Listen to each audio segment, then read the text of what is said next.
Because of Election Day on Tuesday, we will have to have our Chapter 9 quiz on Monday, so I wanted to record the translation of Chapter 9 so that you would have the correct translation with you, and also explain some of the grammar that we would normally cover on what we would cover before you take the quiz. So the first is, whenever is or est or sunt begin a Latin sentence, you can often translate them as there is or there are. So here, there is a great shouting in the city of Rome. On the Palatine Hill lives another family, Clodii and her husband Metellus. We now read a dialogue, a hypothetical dialogue that Clodii and Metellus would have had. Now we're going to read about, this is a bit of family drama of Clodii, who was unfaithful to her husband Metellus, as we'll read in the dialogue that unfolds. These are real people, Clodii and Metellus. She was married to Metellus, and Clodii will be the sister to Clodius, who will become a character later on in this unit. So Clodii. Silence, Metellus. You are always scolding me. Metellus. Tell me, do you love me? Clodii. Yes, I love you. Metellus. Love me only, Clodii. Clodii. You are my husband. Of course I love you only. I wish to hold you more than Jupiter. Metellus. Thus you are always saying, but now I know you. You also say the same thing to the poet. There is a rumor. Clodii. What are you saying? You now know me. Oh. There is another rumor in this city. Don't listen to the rumors. The poet Catullus is writing that poem to another woman. He's not writing to me. Why are you reading the poetry of Catullus? Now, while we're on this page, remember Chapter 9, we're learning the imperative. So take and dik are both imperatives. They're direct commands. Common with imperatives, you will see the vocative case. Here, Metelle. Metelle is the name Metellus. Metellus, the husband of Clodii. Remember, names that end in a U.S. switch to E, like Marcus becomes Marque.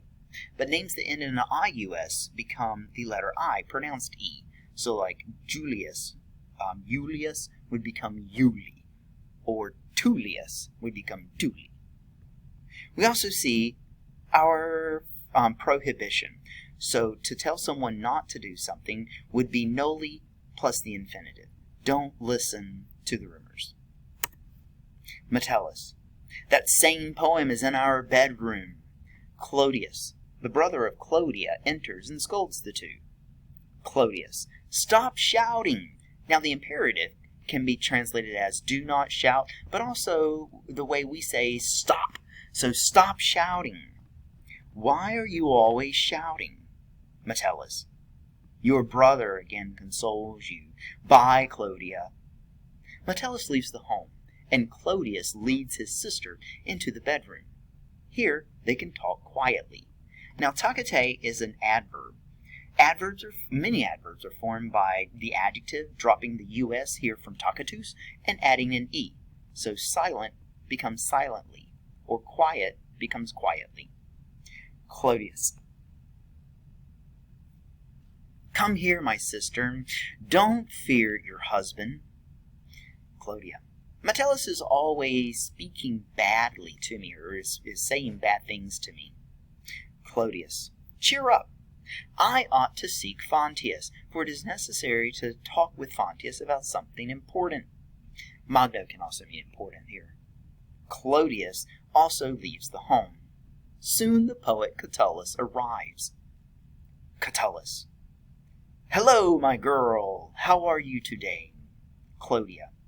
Catullus, you are here. We ought to be careful. There is a rumor. Catullus. Give me 1,000 kisses, then 100, then a second 1,000 or another 1,000, then a second 100, then continuously another 1,000, then 100. These last three lines are a direct quote from a famous poem by Catullus. It's his fifth poem that he wrote to, is believed that he wrote to Clodii. Now, he changes Clodia's name in the poem, which is why Clodii earlier was able to say the poet Catullus is writing to another woman. He does not use Clodia's name. He uses a fake name so that she doesn't get in trouble and no one can implicate them in or catching them red-handed in their affair. Okay, and then that is the end of the translation and the dialogue, and a brief introduction to the Clodiuses, Clodius and his sister Clodii. And we will read and hear more of Catullus as well as Metellus.